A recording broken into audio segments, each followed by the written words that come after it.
दोस्तों, आज हम घर के सारे कमरे को बनाने का डिसीजन लिया है। सबसे पहले हम 2024 के रसोई की फैसिलिटी में स्लाइडिंग दरवाजे को नहीं लगाएंगे, बल्कि कांच का दरवाजा लगाएंगे, जिससे सफाई करना आसान हो और यह बेहतर लगे। जब दरवाजा नहीं लगा होता है तो यह वाकई बहुत ही कच्चा लगता है, इसलिए रसोई में टाइल्स लगाएंगे।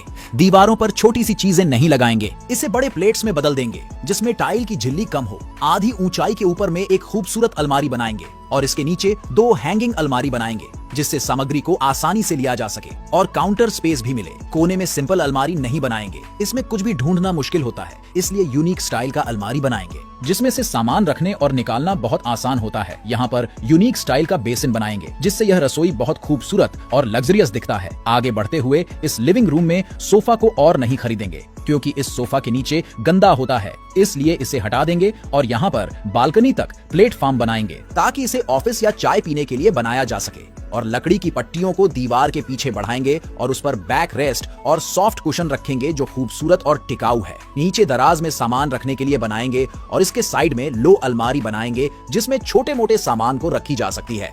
कोने में पतला अलमारी बनाएंगे जो किताबें और हैंडल बार रखने के लिए है। इस कमरे के बीच में बहुत ही बड़ा सा बुक शेल्फ बनाएंगे जिसमें बच्चों का सारा किताबें को रखी जा सकती है। साथ ही इसे बंद किया जा सकता है जो साफ और सुंदर दिखता है। इस लिविंग रूम के दूसरे दीवार में एक हैंगिंग टीवी के अलमारी बनाएंगे जो नैरो और अट्रैक्टिव होने के साथ साथ स्टाइलिश और बड़ा है। कोने में एक ग्रुप स्टोरेज अलमारी बनाएंगे जो लिविंग रूम को साफ बनाए रखने में मदद करेगा। आगे बढ़ते हुए बेडरूम की तरफ जाएंगे। इस बेडरूम में लकड़ी का दरवाजा लगाएंगे जो खूबसूरत दिखता है। बाथरूम के दरवाजे के पास लकड़ी की फर्श नहीं लगाएंगे, क्योंकि वह गीला होकर फंगस उत्पन्न कर सकता है। इसके बजाय लोकल टाइल्स लगाएंगे जो नमी को रोकने में मदद करेगा और साफ सफाई करना आसान होगा। इस बिस्तर के ऊपर कॉम्प्लेक्स बैकग्राउंड वॉल नहीं लगाएंगे जो महंगा होता है और जल्दी ही पुराना हो जाता है। इसके बजाय लेटेक्स पेंट का यूज करके बैकग्राउंड पेंट करेंगे और उसे हाफ वॉल वुडन ट्रिम के साथ मिलाएंगे जो सस्ता, टिकाऊ और हाई रेंज का है। बेड साइड पर डेकोरेटिव पेंटिंग नहीं लगाएंगे जो दीवार को डैमेज करता है। इसके बजाय उसे वॉशेबल वॉल लाइट से बनाएंगे जो सरल और यूजेबल होता है। इस पर्दे पर रोमन रॉड नहीं लगाएंगे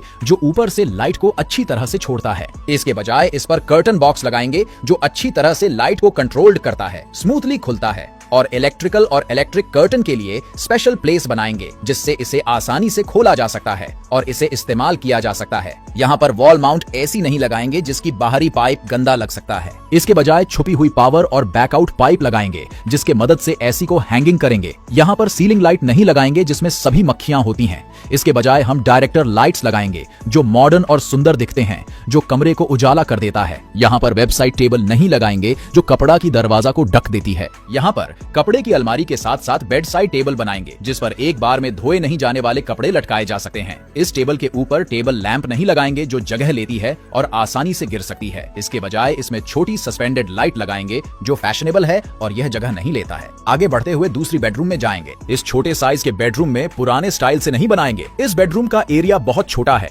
इसलिए इस बेडरूम में सर्दी में ठंडा होता है, गर्मी में गर्म होता है, चीजों को खोजने में भी बहुत कठिन होता है। इसलिए हम इस छोटा सा बेडरूम को बेहतरीन तरीका से बनाएंगे। उसके बाद हम खिड़की के पास एक डेस्क और बुक शेल्फ्स बनाएंगे जिसमें ऊपर से नीचे खींचने और उठाने के लिए स्टोरेज है और यहाँ पर बच्चे पढ़ाई भी कर सकते हैं। यहाँ पर सॉलिड वुडन बिग बेड पर सॉलिड वुडन रिब फ्रेम रखेंगे और ऊपर से गद्दा रखेंगे और नीचे 3 पुलियों को लगाएंगे जिसमें छोटा मोटा सामान को रखी जा सकती है। इस बेड के पिछले हिस्से पर कपड़े रखने की अलमारी बनाएंगे जिस पर कपड़े को रखी जा सकती है और साइड पर भी एक अलमारी बनाएंगे जिस पर भी कपड़े को रखी जा सकती है। आगे बढ़ते हुए हम बाथरूम में जाएंगे। पहले तो इस बाथरूम के दरवाजे को हटा देंगे। यहाँ पर खींच लेने वाली अलमारी बनाएंगे और टॉप पर मार्बल लगाने के लिए एक ग्लास की खिड़की लगाएंगे। इस दीवार पर पानी की इंस्टॉलेशन करने के लिए हैंगिंग वैनिटी टॉप बनाएंगे जो हाई लेवल का है और साफ सफाई के लिए सूटेबल होता है। यहाँ पर नहाने का एरिया बनाएंगे और बीच में टॉयलेट को रखेंगे। ऊपर एक हैंगिंग अलमारी रखेंगे जिसमें बाथरूम के सामान को रखी जा सकती है और इस बाथरूम में